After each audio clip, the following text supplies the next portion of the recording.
சைதாப்பேட்டை அடையாறு ஆற்றை ஒட்டிய மறைமலை அடிகளார் பாலம் பகுதியில் மழை வெள்ளத்தால் பாதிக்கப்பட்ட மக்கள் தங்களுக்கு நிரந்தர குடியிருப்புகள் கட்டித்தர வேண்டும் என்று கோரிக்கை விடுத்துள்ளனர். இதுகுறித்து எமது செய்தியாளர் சுபாஷ் சந்திரபோஸ் அளித்த கூடுதல் தகவல்களை பார்க்கலாம். அதாவது இந்த மழை துவங்கிய காலத்திலிருந்து மழை நீரானது இப்பகுதி முழுமையாக சூழ்ந்தது.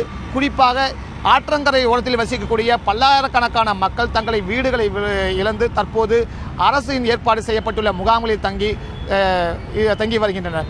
அவர்களுக்கு தேவையான உதவிகள், அதாவது மருத்துவ உதவிகள், நிவாரண உதவிகள் உள்ளிட்ட பல்வேறு உதவிகளை அரசு வழங்கினாலும் தாங்கள் நிரந்தரமாக அமைதியாக வாழ்வதற்கு ஏற்ப ஒரு நிரந்தரமான ஒரு குடியிருப்பை ஏற்படுத்தி தர வேண்டும் என்பது அவர்களுடைய கோரிக்கை.